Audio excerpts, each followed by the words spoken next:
Amerika'dan herkese selamlar arkadaşlar. Umarım herkes iyidir. Size çok basit görünen ama cevabı son derece karmaşık bir soru soracağım. Amerika'da ev sahibi olmak hala mümkün mü? Ben San Diego'dan çekiyorum bu videoyu biliyorsunuz ve burada gözlemlerimle de çok net görebiliyorum. Çevremdeki insanlar, profesyonel bir şekilde çalışanlar iki maaşıyla hala kirada oturuyor. Çünkü ev almak için değil, kira ödemek için bile gerçekten zorlanıyoruz. Peki rakamlar ne söylüyor? San Diego'da ortalama bir evin fiyatı şu an $900.000. %20 peşinatı, yani alacağınız eve göre değişiyor. $180.000 olduğunu düşünürsek ve nakit verdiğiniz diyelim. Geriye kalan kredi için aylık sadece banka ödemeniz $4.550 denk geliyor. Ama bitmedi. Üstüne neler geliyor dersek, Kaliforniya'nın emlak vergisi, sigortası, site aidatları, bunları da ekleyince cebinizden her ay net tam $6.000 ev için ödeyeceğiniz mortgage tutarı aylık. Peki San Diego'da yıllık ortalama hane halkı geliri ne dersek? $72.000. Yani aylık brüt $6.000. Vergileri düştükten sonra elinize kalan net para bu evin aylık giderini ödemeye yetmiyor bile. Yani dediğim gibi iki maaşlı çalışan bireyler olsanız bile ucu ucuna kurtarabiliyorsunuz. Rakamların yalan söylemediğini biliyoruz ve bir evin ödemesi aylık maaşınızın neredeyse tamamına denk.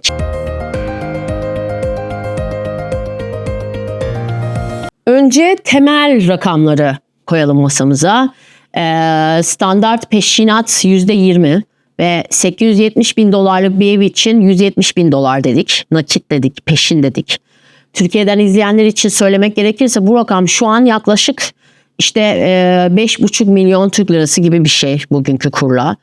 Türkiye'de de evler bu para diyebilirsiniz ama fark şurada aslında. Türkiye'de bir şekilde o birikime ulaştığınızda ev alabiliyorsunuz. Biliyorum yine de uçuk rakamlar. Amerika'daysa bu sadece evinizin satın almanız için ödemeniz gereken peşinat. Asıl fırtına arkadan gelen aylık ödemelerde kopuyor. Peşinatı verdiniz diyelim Amerika'da da. Şimdi mortgage'a geliyor. Faiz oranları var. 2025 sonunda %6.7 idi. Tarihsel olarak hala çok yüksek. 30 yıllık bir mortgage ile aylık ödemeniz yaklaşık $5.800 denk geliyor ve bu tek maliyet değil. Üstüne dediğim gibi emlak vergileri geliyor ve Kaliforniya'da değere göre yıllık %1 ile %1.25 arası. Yıllık yaklaşık $9.000 ile $11.000 demek bu. Aylık $750 ile $900 denk geliyor. Sigorta ise yıllık ortalama $2.400, aylık $200 denk geliyor. Site aidatı dediğimiz yaşadığınız eve göre değişecek tutar. Bazı bölgelerde aylık $300 ile $600. Yani toplam aylık yük $6.500 ile $7.500 evine ve yaşadığınız yere göre değişiyor. Sadece evin sahibi olabilmek için bu tutarlar. Peki bu rakamı karşılayabilmek için ne kadar kazanmak gerekir Amerika'da? Finansal danışmanların standart kuralı evin ödemesi brüt gelirinizin en fazla %30'unu geçmemeli. Yani bu tabloyu sürdürebilmek için yıllık brüt geliriniz en az $250.000 olmalı. Bir çiftten bahsediyorum. Peki Kaliforniya'da ortalama hane halkı gelirini $90.000. Aradaki uçurumu görebiliyorsunuz diye düşünüyorum. Ve geliyoruz manşetlerin en can yakıcı kısmı aslında. Bu tablo bir gecede oluşmadı. 3 kırılma noktası var. Birincisi 2008 krizi. Mortgage balonunun patlamasıyla milyonlarca Amerikalı evini kaybetti ve bankalar kredi vermeyi neredeyse tamamen durdurdu. Ev yapımı durdu, arz azaldı, talep sabit kaldı. İkincisi ise Covid dönemi. 2020-2021'de FED faizleri sıfıra indirdi ve mortgage oranları tarihin en düşük seviyesine geriledi ve %2'nin altına neredeyse ve herkes ev aldı. Fiyatlar patladı ve pandemi döneminde ev fiyatları ortalama %40 ile 50 arttı. Üçüncüsü ise Fed'in sert freni. 2022-2023'te Fed faizleri hızla arttırdı ve enflasyonla savaşmak içindi bu. Mortgage oranları %7'ye fırladı. Satın almak tam da bu noktada imkansızlaştı ama satmak da imkansızlaştı. Çünkü elinde %2'li mortgage olanlar evini satmıyor. Neden satsın yani? Yenisine %7'ye almak zorunda kalacak sonuçta. Dolayısıyla piyasa adeta dondu, arz yok, talep var, fiyatlar düşmüyor. Ve Redfin verilerine göre de 2026 itibariyle Amerika'da mevcut ev stoğu tarihin en düşük seviyelerinde şu an. Arz %30 eksik diyelim ve bu kriz sadece fiyatın yükselmesi değil, satılık evin bile olmaması demek aslında. Buraya kadar bir mola vereceğim. Bu tarz videolarımı faydalı buluyorsanız videoyu beğenmeyi, kanalıma abone olmayı lütfen unutmayın. Özellikle like'larınız, yorumlarınız benim için çok önemli. Tek kişilik dev bir kadro olarak çalıştığım için geri bildirimleriniz benim için çok önem arz ediyor. Like atmayı da unutmazsanız çok sevinirim. Çok uzun süre vakit harcıyoruz çünkü bu videoları üretmek için deyip devam edeyim. Şimdi özellikle Kaliforniya'ya odaklanacağım. Çünkü ben burada yaşıyorum ve durumun ne kadar ağır olduğunu da yakından görüyorum. Kaliforniya'da medyan ev fiyatı 850 bin dolar. San Francisco'da 1,4 milyon dolar.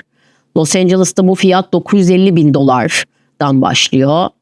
San Diego'da ise 870 bin dolar. Öte yandan Kaliforniya'da kiracıların gelirinin %60'ının %30'dan fazlasını kiraya verdiği belgelenmiş durumda ve bu da konut yük altında tanımını ve bu insanların büyük çoğunluğu da orta gelirli zaten. Orta gelirli demişken orta gelirle ilgili orta gelirin nasıl eridiği, nasıl değişime uğradığı ile ilgili bir video da çektim. Onu buraya bu dakikaya teklemiş olurum. Siz de izlemiş olursunuz nasıl eridiği ile ilgili. Ve bir çelişki daha da Kaliforniya'da mühendisler, doktorlar, avukatlar, iyi maaş geliri olduğunu düşündüğümüz insanlar ev alamıyor. Ama zenginler için fiyatlar yükselmeye devam ediyor. Çünkü yüksek gelirli kesim bu fiyatları karşılayabiliyor. Orta sınıf ise sıkışıp kalıyor ya da tercih etmiyor.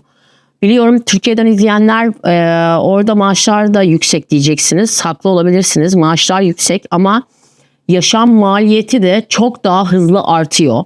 Yani maaş yüksekliğiyle yaşam gelirinin yüksekliği aynı orantıda olunca ne kadar para kazansanız da bir şey ifade etmiyor. Ve burada yaşayan birisi olarak da yüksek maaşlı insanlar bile bu şehirde ev alamıyorum, taşınıyorum diyebiliyor. Bunu yakın çevremde de görebiliyorum. Ve genelde de Kaliforniya'dan Texas eyaletine bir göç var diyebilirim. Çünkü fiyatları biraz daha uygun şehirler. Büyük bir iç göç dalgası yaşanıyor dolayısıyla ve bunu insanlarla konuşunca da açıkça da görebiliyorum. Çünkü Kaliforniya artık çok pahalı cümlesi neredeyse her sohbette geçiyor ve bunu da ben de çok sık kullanıyorum. Şimdi bu tabloya benim perspektifimden, bir Türk genç kadının perspektifinden bakacağım. Türkiye'den Amerika'ya göç eden ya da göç etmeyi düşünen izleyiciler için çok net konuşalım istiyorum. Amerika'da ev sahibi olmak mümkün evet ama bunun için gerçekçi bir plan lazım. Birincisi kredi geçmişiniz. Amerika'ya yeni geldiğinizde bir kredi notunuz olmuyor ve bankalar kredi notunuza bakıyor. Kredi notu olmadan mortgage almak zaten imkansız ve yüksek faizle karşılaşabiliyorsunuz ya da direkt red yiyebiliyorsunuz. Ve bu geçmişi inşa etmek de en az 2 ila 3 yılı alıyor. Benim bir kredi notum daha yeni oluştu. Ve mesela böyle bir ev almak istesem umarım. İkinci gerçek ise peşinat. 170 bin dolardan başlayan bir nakit biriktirmeniz, bir birikiminizin olması gerekiyor. Amerika'da çalışarak bile yıllarca sürüyor bu durum. Yani 200 bin doları çalışarak biriktirmeniz böyle şık diye olabileceğiniz bir mevzu değil. Özellikle kira ödeyerek tasarruf yapmaya çalışan bir bireyseniz. Bazı çiftler bu rakamı biriktirmek için 8 ila 10 yıl bile çalışabiliyor. Üçüncü gerçekse vize ve ikamet statüsü. Green Card ya da vatandaş olmadan mortgage almak teorik olarak mümkün evet. Ama pratikte süreç içerisinde her şey daha zorlaşabiliyor. Bazı bankalar sadece vatandaşlara ya da daimi ikamet kart yani green card dediğimiz sahipli insanlara kredi veriyorlar. Ve bir de şu var yaşam maliyeti hesabı.